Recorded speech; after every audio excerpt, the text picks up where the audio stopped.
So my husband, he just had an aneurysm.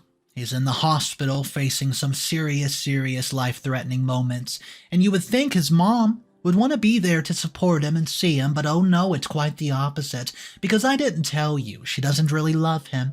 She only loves her other child, her golden boy, and when I walk you through exactly why, you might just be sick to your stomach. I'm 27 and female, and I'm currently at my wit's end. My husband Jim is in the hospital on life support, and I could not be more terrified. Yet while I'm absolutely beside myself with fear and hopefully preemptive grief at the moment, my anger at my mother-in-law is currently greater than anything I felt before. To provide a little bit of a background, Jim and his mother never had the best relationship when we were growing up. She gave birth when she was still incredibly young, basically still a teenager. Jim barely knew his father because he ran out on Jim's mother before he was even born.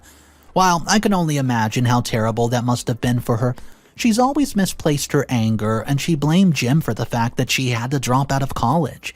And he immediately became the, quote, scapegoat child. If there was something in her life that she felt she could have done better, then that became Jim's fault for being born. By the time my mother-in-law was in her 20s, there were going on a lot better for her. She had a decent job as a debt broker. Despite not having earned her degree, generally speaking, she was a lot more confident in the direction her life was going.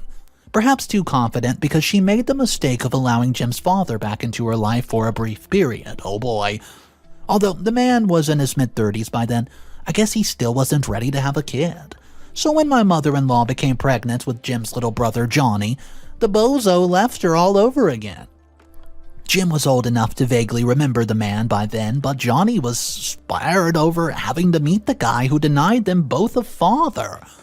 In any case, since my mother-in-law already had her life mostly together by then, she never blamed Johnny for the sacrifices in the same way she blamed Jim. Johnny became the golden child simply because he was born under slightly more advantageous circumstances, and the way she treated them both reflected that. While Jim worked all throughout high school to save up for his own college, my mother-in-law used her parents' inheritance to make sure that Johnny's tuition was paid for without issue. This also gave Johnny more time to focus on his schoolwork, so his better grades only helped cement my mother-in-law's idea that Johnny was the better child. While Jim ended up running out of tuition money and dropping out to get a job as a bouncer at a local bar, Johnny was able to go to school out of state and is currently on track to start a law school degree next year. I was an only child, so I'd be lying if I said I could relate much to Jim's struggles. Jim told me that he sometimes felt like an only child himself, and the one saving grace was his Aunt Melissa and her daughter Katie. Yep, Melissa was already through college when she gave birth to Katie, and her life was a lot more stable. See, she also found a man who stuck around, so Katie had the benefits of growing up in a loving home until her father passed away a couple of years ago. When Jim's mom didn't feel like dealing with him as a child, she would always dump him off at Melissa's house. And Jim grew up to be coming to see Katie as more of a sister than a cousin. Their family gave Jim's childhood more stability than his own home life ever did, and I love them for that. I love them so much, in fact, that I included both Katie and Melissa in my bridal party when Jim and I got married. So, meanwhile, Jim's mom showed up to the wedding, and she barely stayed through half the reception. Jim invited Johnny to be his best man despite some bad blood between them, but Johnny missed the wedding entirely because he said that he had to stay home and study. He was only a freshman in college at the time, and I don't want to come down on Johnny too harshly, guys. I don't. I'm not saying it's unimportant to study during the freshman year, nor can I really blame him for being spoiled. To be honest, I've hardly even met Johnny. But the few times I've met him, he seems to be very much a product of his own upbringing. He constantly agrees with anything his mother says, and I've heard him go as far as to tell Jim that his own life would be easier if he would start doing the same. It's as if Jim is supposed to be a doormat whenever his mother scapegoats him. I can see where Johnny might not have known much better as a kid, but it seems like he's old enough by now to see the way their mother treats their older brother isn't fair. So, Part of the reason I'm still easier on Johnny than I can be is because Katie's fiance Simon is a child psychologist and says that Johnny is pretty normal for a kid who grew up in their sort of household. Psychology's not really my field, so I probably get this slightly wrong, but the way Simon explains it is that parents who favor one kid are essentially molding an ally for themselves. By always treating Johnny better, Simon explains that she's basically raising one of her sons to always take her side, and there's a disagreement. Always. Well, it seems like she could have two sons on her side if she had treated them both equal with love. But Jim and I are child-free, so I wouldn't really know the experience right. That's just how things seem to me. Well, needless to say, I don't get along with my mother-in-law too well. It doesn't help that I'm one of the things she uses whenever she wants to pass judgment on Jim. We met while Jim was at work, and she's always criticized Jim for meeting his wife in a bar. The funniest part about this is I don't even drink. I've always avoided the stuff ever since losing my father to liver failure. I was just at the bar with some girlfriends, and talking to the biggest guy there was an easy way to avoid getting hit on me while friends were all finding guys too. Let's say, give them a ride home. I had no intention of actually hitting it off with them, but we got along for a number of reasons. A big one was that Jim doesn't drink either, since he blames alcoholism for torturing his own father into the kind of guy that he wasn't reliable enough to stick around. The one habit Jim does have, however, is he smokes, and from what I've learned over the past week or so, that may have played a role in developing his aneurysm. I remember exactly where I was when I got a call. I was at Katie's bridal party, the same way she was at mine. We wanted her shower to be a surprise, and we've been letting both Simon and Jim help plan it since they knew her better than almost anyone. I was with Simon and the other bridesmaids discussing plans while Jim was going to meet us later after scouting some party stores to see if they had any Minions-themed decoration. Since Katie loves those annoying little jelly beans, I'd offered to go instead because Jim had been complaining about horrible headaches for days. But he wanted to go himself because we usually do our planning in the evening when he has to go to work. He was excited that we were all able to meet during the day for once, and he wanted to be a part of it, guys. He seemed to be running later than he should have been, but he wouldn't answer the phone when I tried to give him a call. After 2 hours of getting absolutely no responses at all, I got a call from the hospital that he had an aneurysm rupture in the parking lot of Party City. Simon rushed me to the hospital where we found him. Absolutely comatose. We have no idea if he'll wake up, and I know the doctors have to cover themselves legally by trying to get straight answers out of those people. It's such a hassle. The most they could tell us is that if he wakes up, there's a good chance he'll still be on life support with limited function for the rest of his life. I can't even explain how much my world changed when they gave me that news. It felt like an out-of-body experience. From what I could gather, it's rare for this to happen at Jim's age. That's partly why they think his smoking might be a factor. I was so out of it for the rest of the night that my mind kept focusing on the dumbest things, like the fact that other than the aneurysm, Jim apparently had a successful trip. When Simon took me to pick up Jim's car from Party City, I had a giant Minion balloons staring in my rear view from the backseat the whole way home. That was 3 days ago, and I've slightly recovered from the shock a bit. Simon, Katie, and Melissa, they've been a giant help. You see, Simon even ruined Katie's surprise shower this weekend because he wanted my blessing, before telling me that I could skip it if needs be. They said they weren't even sure if I'd still have it, but I told them I didn't think Jim would want them putting their lives on hold. And while I mean that, I'm still a little bit angry that Jim's mother doesn't seem to be letting this affect her life at all. When I told her the news, her first question was when he was supposed to wake up. I told her I didn't know if he ever would. She matter-of-factly told me that until we knew for sure there was nothing we could do about it, and then she got off the phone because Johnny was dealing with a cold right now, and she needed to send him a care package so he could get better before finals week. She hung up before I could even respond, and I've called her what feels like a half-dozen times in the past 3 days. I've gotten nowhere with her, and she keeps telling me that we can't do anything for Jim. Well, if she can do something for their son, who's struggling with a cold right now, and she won't even visit Jim in the hospital, She hasn't always been the best mother, but this just feels so unreal to me, guys. Like, unreal. It feels so incredibly callous to not even want to visit him. At the same time, I can't imagine she's actually this heartless, right? I'm hoping against hope that this is just some sort of weird grief behavior. That she's just in denial about how bad things really are. But I'm getting sick of hearing about my brother-in-law's stupid cold, while my husband's lying in a hospital bed and quite possibly dying. Even if he wakes up, I have no idea if he'll be able to walk or talk or feed himself or anything. And the doctors keep beating around the bush about it. I even told them that I'm not going to sue them if they get it wrong, I just want the best guess. But they're apparently pretty strict about not taking chances with stuff like that, and Jim's mom is just making it so much more stressful. I'm thinking of giving her an ultimatum, that she either visits him or we go no contact. I just don't know if I'm being too harsh. I mean, more importantly, I don't know that Jim would actually want me doing something so drastic. I just want to shock her into accepting that this is really happening and that she needs to be involved. Would I be within my rights to do that, or would I be taking it too far? I wish Jim could tell me the answer himself, but he can't, so now I'm just asking anyone who will listen. Updates. Number 1. I want to thank everyone for the kind words of support for my first post.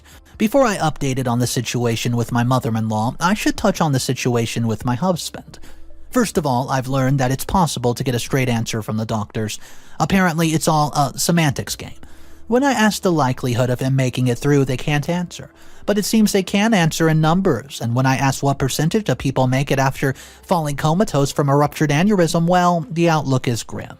I'm now very firmly in the camp of hoping for the best, but preparing for the worst. And in the spirit, I've decided to go ahead and attend Katie's bridal shower. I was at first worried that showing up would bring everyone down, but I had to accept that my disappearance would likely have the same effect. We're all struggling a bit right now, trying to live our lives despite this one aspect of it remaining in limbo. I'd rather be with others who are going through the same thing than sitting at home and dealing with it alone. Plus, I'm sure Jim would tell me to attend if he were able to.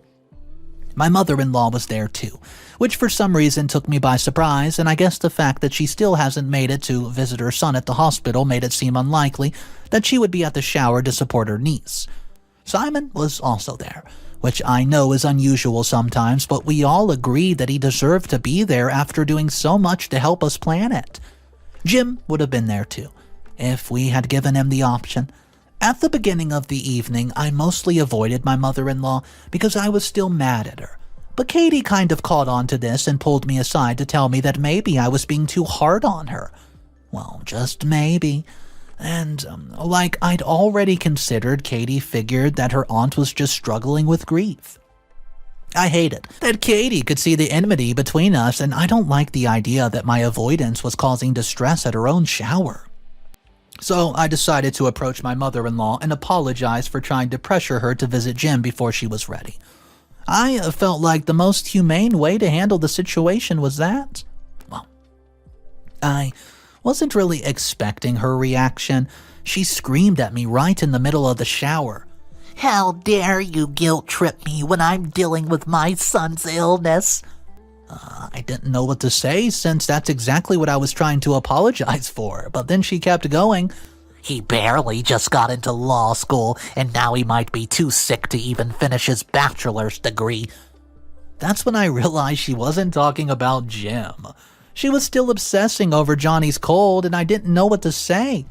My eyes started filling with tears immediately. Perhaps it was a bit harsh, but I called her a monster and ran out of the room. As I was sitting on the front porch crying, I was only a few minutes away before she stormed past me and went to her vehicle. That's when Simon came out and sat next to me and told me what happened. After I left the room, Melissa apparently went up to my mother-in-law as calmly as she could and slapped her hard across the face. She told her that her son might not make it through the night for all we know, and she could either deal with that or stop making it harder on everyone else. And if she wasn't in denial, then Melissa wanted nothing to do with her if she's that kind of mother, really. That's when my mother-in-law stormed out, and after she had done this, Katie told Simon that my mother-in-law was no longer invited to their wedding. Katie's always seen Jim as a brother, just like he sees her as a sister, so I guess that's not really that surprising. I never even gave her the ultimatum about going no contact, but it seems the rest of the family has done it for me. I just hope it makes a difference. I hope it helps her realize that harm she's doing to the entire family with the way that she treats her son. But guys, I'm actually starting to lose hope. I'm starting to lose hope here. Someone in the comment had suggested I talk to Johnny about it, and I honestly never did that. But I think I might be doing that. Well, anyways, I'll update you guys. Update number 2. It's been about a week since my last update and a lot has happened. First of all, I contacted Johnny to let him know about his brother. I left him a message, but he never called me back. He can't possibly still have a cold, so I figured he was just ignoring me, and it turns out that wasn't quite the case. But we'll get to that in a second. After the family learned how my mother-in-law was treating Jim's coma, they all turned on her. Well, quite a bit at least. Katie was too mad to make the call herself, and Simon did not feel like it was his place, so Melissa was ultimately the one who called to tell her that she's no longer invited to the wedding. Apparently, my mother-in-law had the gall to ask if she was still invited to the next week's bachelorette party. If you already know what the answer was, congratulations on taking the hint a lot faster than she did. Well, anyways, apparently that's the last anyone else in the family has spoken to her. Katie told me she's been blowing up everyone's phone quite a bit, but no one can even think about anything to say to her. They've just completely gone into ghost mode, and there is, however, one person she hasn't been trying to call. I'm sure you can guess who that is. I mean, what surprised me was when she showed up at my house earlier today. And that's when I learned the biggest twist of all. Because when I say that everyone's been ghosting her, I mean everyone. And to include Johnny. Well, as it turns out, the reason Johnny never called me back was because he immediately called her instead. Because as it turns out, he has no idea Jim was even in the hospital, and I mentioned earlier that I had not really spoken to him since all of this began. And an earlier commenter had called me out on that too. Not to make excuses, but I really thought his mother would have told him what was going on. When he got my voicemail, he called his mom to find out why he hadn't been told anything. Her excuse was she wanted him to focus on getting over his cold so that he could focus on his studies. He didn't appreciate it. I'm starting to wonder if maybe the perception of Johnny as the golden child wasn't quite what I thought it was. I've learned all this when she showed up at the house to throw a tantrum and accuse me of poisoning the whole family against her. I don't know what she was hoping to gain for that. Did she think that she would win my sympathy? Did she think I was going to care about the loneliness she brought on herself when I was already in the middle of dealing with the potential loss of my husband? I didn't give her anything to work with at all. I told her that I was sorry if she had made herself miserable, but she still had a son that she could visit at any time if she wanted. And if she decided that she didn't want to, I would be happy to go to the hospital with her. Barring that, she was not welcoming, so she shed crocodile tears in our home.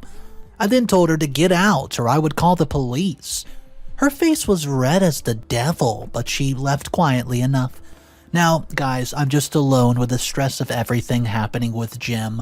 I said in my last post that I was preparing for the worst, and that means going through a lot of paperwork and making arrangements for what needs to happen if he doesn't, well, I don't even want to say it. Katie and Simon have offered to help, but they have a wedding to get ready for in a couple of weeks, and I have one surprising ally. Though, Johnny finally did call me back and asked if I needed help with anything, and he said that he could be here in a few days. I thought he had finals coming up, but he told me that would not be an issue. Honestly, I'll be grateful for his help, and maybe he can give some perspective on their mother that I'm missing. I always thought I would genuinely understand why she was the way she was, but she's acting unhinged lately in a way that I do not understand. I learned after my father's liver failure that grief can sometimes bring out the worst in people. But this feels different somehow. I think I'd really benefit from his perspective. I was hoping I would get it before this update, but it sounds like now I'll finally get the answers I've been looking for. Update number 3. Hey guys, before I begin, I want to apologize to everyone who commented on my last post. I know I didn't really reply to anyone. I thought about updating sooner, but I just wasn't ready yet. At 1:42 in the morning, a few hours after my last update, Jim left our world for a better place. For most of the week after that, I was busy with funeral arrangements that I just haven't really had time to think about posting. It's been a weird time. Katie and Simon are still getting married since they already have the venue booked, and we all decided Jim wouldn't want them to put it on hold. However, Katie canceled her bachelorette party for the funeral. Since her maid of honor had already made arrangements, we all got a share in the depression by eating a rather suggestively shaped cake. I think the saddest part about that was just knowing how hard Jim would have laughed if he had heard the story. That's something that they don't tell you about losing someone. It's hard and sad, but you also spend a lot of time sharing stories with loved ones and getting to know your partner all over again. This week has been the hardest I've laughed since his coma. I like to think Jim would appreciate that, and I've talked before about his hard childhood, but I don't think I ever mentioned how part of what I loved about him was the way that he never let that ruin his sense of humor. If you didn't know his background, you would think that he's the happiest man in the world. And that was infectious to me. But for the sake of this update, I need to rewind before the funeral. 2 days after Jim passed away, Johnny shows up as promised, and he told me a lot of things I didn't even know. The biggest reveal was that he was able to show up during finals week. Apparently, he dropped out of school. As it turns out, he never even had a cold. When he got into law school, he realized he was following his mother's dream instead of his own, and he decided he didn't want to do it. He made up the cold story and justified not making the finals. He knew it was a flimsy lie, but he was terrified to tell her the truth. Simon had explained a bit about the whole golden child thing before, but now I understand it's better than ever. Being the golden child did not mean Johnny led a golden life. Not at all. It meant that he disappeared into his mother's predictions and expectations. I don't think I've mentioned before that Simon is black, but he recommended a show called The Black Hamptons that explores the concept pretty well. And I kinda see what he's talking about now. Johnny was already sick of this treatment and considering cutting ties with his mom over it. But learning that she'd kept his brother's coma from him so that he would continue studying, oh boy, that was the final straw. Since his mother always gave him anything he asked for, he's got enough money to stay in a hotel while he finds other arrangements. He doesn't want to ask her for help because he's worried accepting it means he'll never get out from under the thumb. Plus, he seems to really resent her for driving a wedge between them, especially now that he'll never get the relationship with Jim that he might have had if he just stood up to her earlier. To some people, it may sound too little, too late, but he was raised to never disagree with her, and the family's been embracing him now that he's finally turned coat. He's gotten to be there for the story sharing, and he's gotten to know the sides of his brother that Katie saw, but that he never did. He was even there when we all shared the bachelorette cake, and I'm sure Jim would have gotten a kick out of how meek Johnny was about eating his own slice. Maybe he'll finally get a sense of a self now that he's included in Melissa's side of the family, instead of just his dysfunctional mothers. And guys, I said before that grief brings out the worst in people, but I guess it brings out the best too. After Jim's funeral, Katie told both Johnny and me that we'll always be a part of their family, whether we want to or not, and Melissa agreed. I know how I felt about that, but I think Johnny felt even more strongly than I did. It was the first time I saw him tear up ever since Jim passed. Oh, just one more thing. In case you're wondering, my mother-in-law did not show up. As much as she's been cut out of the family events, we did invite her to the funeral.